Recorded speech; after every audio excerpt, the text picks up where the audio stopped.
Hello students, SSC CHSL exam में 2024 में number system में रिमाइंडर कॉन्सेप्ट से रिलेटेड क्वेश्चन पूछा गया। क्वेश्चन में हमें गिवन है when a number is divided by 512 it leaves a remainder 67। कह रहा कोई नंबर है, लेट सपोज वो नंबर n होगा, तो n को हम क्या करते हैं, डिवाइड कर रहे हैं 512 से, तो आपके पास जो रिमाइंडर आ रहा है ना वो कितना आ रहा है, 67। आगे कहा गया है if the same number is divided bye 32, यही सेम नंबर है, दैट मीन्स इस बार भी हमने क्या किया है, n को ही डिवाइड किया है, लेकिन डिवाइड किससे किया है, 32 से। तो पूछ रहा है कि then what will be the remainder, तो बताना है इस केस में जो रिमाइंडर बचेगा वो कितना होगा।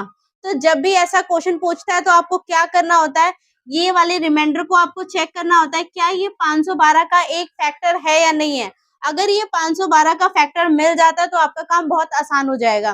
तो चेक करोगे तो 512 को अगर मैं देखूं तो इसे हम लिख सकते हैं 32 इंटू 16, ठीक है। तो यानी कि 32 जो है वो 512 का फैक्टर है। अगर फैक्टर है तो आपको कुछ नहीं करना, जो रिमाइंडर बचा था ना इसी रिमाइंडर को हम 32 से डिवाइड करके देख लेंगे, जो आपके पास रिमाइंडर बचेगा ना वो ही रिमाइंडर माना जाएगा। तो 67 को क्या करते हैं, डिवाइड कर लेते हैं किससे, 32 से, तो 2 बार में आ जाएगा आपका 64 और रिमाइंडर कितना बच जाएगा, 3। दैट मीन्स आर कितना बच रहा है, 3। तो मैं कह सकती हूँ कि इसी सेम नंबर को अगर मैं 32 से इस बार डिवाइड करूंगी तो जो रिमाइंडर आएगा वो कितना आएगा, 3 आएगा। ऑप्शन में अगर देखोगे तो ऑप्शन डी क्या हो जाएगा, आपका राइट आंसर हो जाएगा।